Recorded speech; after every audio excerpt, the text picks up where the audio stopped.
दीदी मनमोहिनी जी। दीदी जी का लौकिक नाम गोपी था। आप एक बहुत ही नामी गिरामी धनाढ्य सिंधी परिवार से थी। यज्ञ की स्थापना के समय किसी की भी परवाह किए बिना अनेक बंधनों को तोड़ते हुए आप अपनी लौकिक मां क्वीन मदर और लौकिक बहन शील इंदिरा के साथ झाटकू रूप से समर्पित हो गई। आप में अनेक विशेषताएं थी। आपका बाबा से अटूट प्यार था। हर पल हर बोल में बाबा बाबा ही निकलता था। आप दिलवाला की सच्ची दिलरुबा थी। दीदी को अव्यक्त नाम मिला मनमोहिनी। दीदी के सानिध्य में जो भी आता दीदी उसका मन ऐसा मोह लेती थी जो वो बाबा का बन जाता था। विभाजन के बाद सन 1952 से भारतवर्ष में जब ईश्वरीय सेवाएं प्रारंभ हुई, तब आप पहले दिल्ली, इलाहाबाद आदि स्थानों पर त्याग तपस्या के आधार पर कई सेवा केंद्र खोलने के निमित्त बनी और मातेश्वरी जगदम्बा मां के अव्यक्त होने के पश्चात सन 1965 से आप फिर से बाप दादा के साथ मधुबन में रहकर यज्ञ की इंटरनल कारोबार को, पूरे प्रशासन को संभालने के निमित्त बनी। सन 1969 में ब्रह्मा बाबा के अव्यक्त होने के पश्चात दीदी और दादी की जोड़ी ने पूरे यज्ञ को संभाला। दोनों ने मिलकर माता पिता के रूप में देश विदेश के सर्व ब्राह्मण परिवार की निस्वार्थ पालना की और पूरे विश्व में सेवाओं का खूब विस्तार किया। दीदी दादी की जोड़ी को सभी कहते थे, शरीर दो हैं, आत्मा एक है। ऐसी एकता का प्रमाण देकर एक दो की राय को सम्मान देते हुए यज्ञ को आपने निर्विघ्न बनाया। आप 28 जुलाई 1983 में अव्यक्त वतनवासी बन गई। यूं तो दीदी जी का जीवन गुणों की खान था, फिर भी कुछ एक विशेषताएं हम आपको सुनाते हैं। किसी भी कार्य को दीदी पहले खुद करती थी, फिर दूसरों से कराती थी। उनकी विशेषता थी, जो कहना है वो करना है। अपने कर्म से सिखाती थी वे। योग का चार्ट, यज्ञ की सेवा सब एक्यूरेट रखती थी। सफाई में बहुत अच्छी थी। उनके संग में रहकर ये सब बातें हम बहुत अच्छे से सीखे। दीदी नंबर 1 स्टूडेंट थी। उन्होंने बाबा को कंप्लीट फॉलो किया। टाइम पर आना, लगन से पढ़ाई पढ़ना, पॉइंट्स नोट करना और बाबा जो कहे वो करना। अंतिम समय तक भी चश्मा, पेन और डायरी लेकर क्लास में आती रही। मुरली से अच्छे प्रश्न निकालती थी, फिर आपस में ज्ञान चर्चा करती थी। रात को एक बहन को कमरे में बुलाकर कहती थी, आज जो प्रश्न निकाले वो मुझे सुनाओ। फिर जो पार्टी मिलने आती, प्रश्न पूछकर उनको बहलाती थी।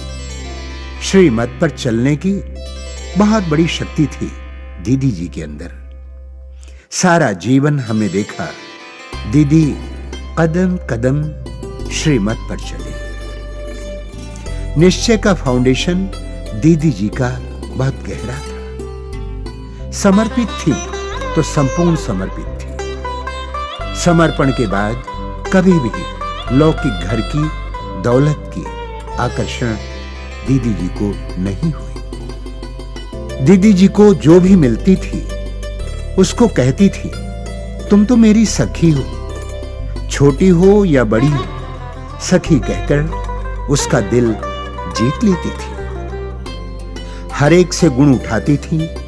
समझो किसी ने भाषण अच्छा किया तो झट दीदी का ध्यान जाता था कि देखो इसने भाषण कितना अच्छा किया। समझो किसी ने अच्छा काम किया तो कहती थी कितना अच्छा काम किया। फिर उसका उत्साह भी बढ़ाती थी, ऑफरीन भी देती थी। दीदी को देखकर हम सीखते थे कि अच्छा काम देखकर दीदी ने कैसे उसे लिफ्ट दे दी। दीदी गुणचोर थी। सौगात देने की भी दीदी में वंडरफुल कला थी। बाबा के घर में बच्चे तो आते ही रहते हैं। उन्हें मीठे वचन बोलकर प्यार से सौगात देती थी। डायरी पेन देती थी तो डायरी का पन्ना खोलकर पढ़ाती थी कि देखो कितना अच्छा स्लोगन है। फिर पूछती थी कि स्लोगन से क्या प्रेरणा मिली। ज्ञान देकर ज्ञान युक्त सौगात देती थी। अगर कभी किसी कारण से कोई छोटी मोटी भूल हो भी जाए तो छोटे के सामने भी अपनी भूल मानने में हिचकती नहीं थी। जैसे दीदी कहती थी, मैंने यह बात इस भाव से कही, अगर आपको फील हुई हो तो भूल जाना। दीदी जी सच्ची मस्तानी गोपिका थी।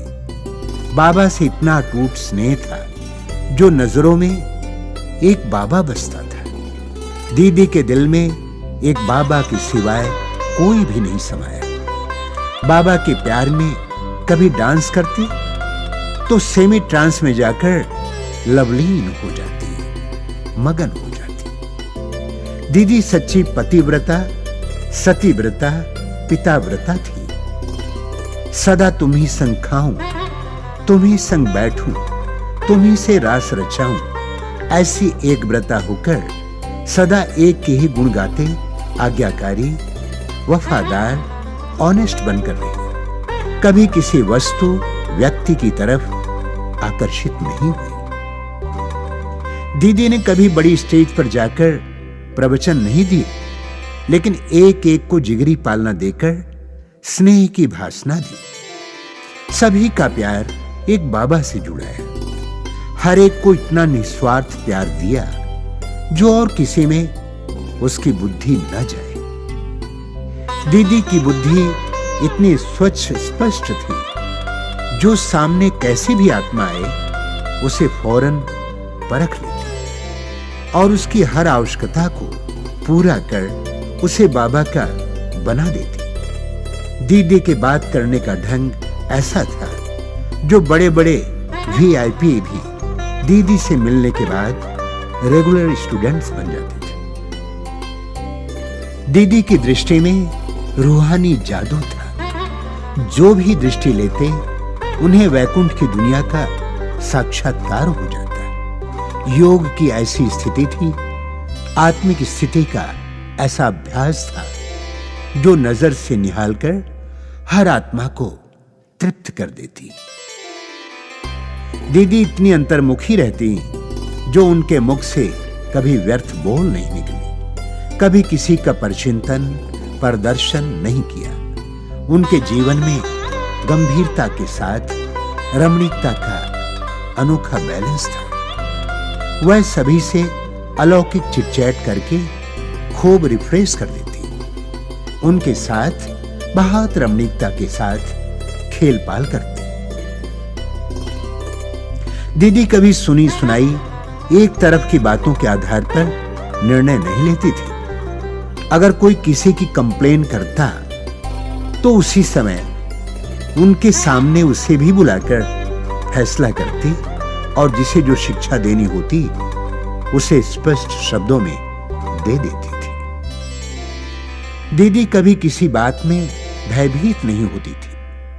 बाबा की शक्तियों में उनका अटूट विश्वास था, निश्चय अटल था, इसलिए सदा निर्भय रही। यज्ञ के सामने कैसी भी परिस्थितियां आईं, उनमें सदा निश्चिंत रही। कभी क्यों क्या का प्रश्न नहीं किया, सदा प्रसन्न चित्त रही। कभी उनके चेहरे पर चिंता के चिन्ह दिखाई नहीं दिए। दीदी अंदर बाहर स्वच्छ साफ थी, सच्चाई अति प्रिय थी। अगर कोई अपनी गलतियां सच्चे दिल से महसूस कर लेता तो उसे वह क्षमा कर देती और आगे बढ़ने की प्रेरणा देती। कथनी और करनी सदा समान रही। जो दूसरों को कहती वो पहले खुद करके दिखाती।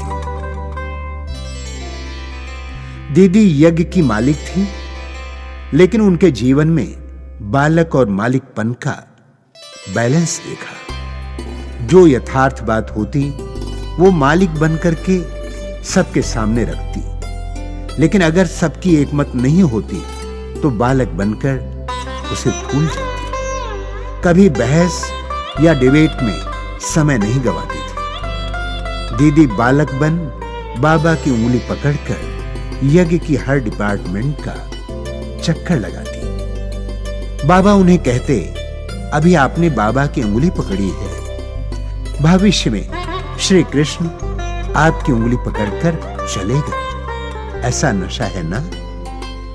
दीदी की रग-रग में यज्ञ के प्रति अटूट प्यार था। यज्ञ को किसी भी प्रकार की आंच ना आए, उसके लिए बहुत ध्यान रखती थी और हर एक को यज्ञ की अमानत संभालने की, निस्वार्थ सेवा करने की प्रेरणा देती थी। दीदी जी ने अनेकों का तन मन धन सफल कराया। दीदी ने यह परख कर कि यज्ञ को कौन संभाल सकते हैं, उन्हें समर्पित कराया और उनके दिल में यज्ञ के प्रति भावना भरी। दीदी अलौकिक मां के रूप में सबको स्नेह भी देती, हर प्रकार से यज्ञवत्सों को खाने पीने, पहनने, रहने की सुविधा देती, उनके स्वास्थ्य का ध्यान रखती, लेकिन कभी कोई ईश्वरीय नियम या मर्यादाओं में अलबेला होता, आलस्य करता या किसी मर्यादा को तोड़ता तो उसे फौरन सजा देती या डायरेक्ट बुलाकर इशारा देती। दीदी स्वयं को ईश्वरीय मर्यादाओं का कंगन बांधकर रखती और सभी का उन पर ध्यान खिंचवाती। ब्राह्मण सो देवता बनने वाली आत्माओं को विशेष संगदोष, अन्न दोष न लग जाए, इसलिए दीदी पहली शिक्षा यही देती कि संग से अपनी संभाल करना, पवित्रता के व्रत को कभी खंडित होने नहीं देना, ब्रह्मचर्य के साथ ब्रह्मचारी बनकर रहना। दीदी का ध्यान यज्ञ की ऑलराउंड सेवा पर रहता। वह मुरली क्लास के पश्चात स्वयं भंडारे में चक्कर लगाती और कुछ समय सबके साथ बैठकर सब्जी काटने में मदद भी करती। एक्यूरेसी उनके जीवन में कूट-कूट कर बाबा ने भर दी थी। वह बाबा के अव्यक्त होने के बाद सभी पत्रों का जवाब खुद बैठकर लिखती या लिखवाती। कभी दीदी ने कोई भी सेवा पेंडिंग नहीं रखी। जो सेवा जब जरूरी है उसे उसी समय अलर्ट बनकर किया और कराया। स्वयं सर्वशक्तिमान बाबा हमारा साथी है। दीदी सदा इसी स्वमान में रहती और सबको दिल से सम्मान देती। अगर कोई अपनी सेवा समय प्रमाण सच्चाई से करता तो उसे इतना ही सम्मान देती, खातिरी करती, विशेष सौगात देती। दीदी के दिल में यज्ञ के सच्ची सेवाधारियों प्रति अति सम्मान था। दीदी स्वयं योग के गहरे अनुभवों में सदा रहती और अमृत वेले विशेष खुद सबको संगठित रूप में योग की ड्रिल कराती। साथ साथ कर्म करते कैसे योग में रहना है उस पर भी ध्यान खिंचवाती।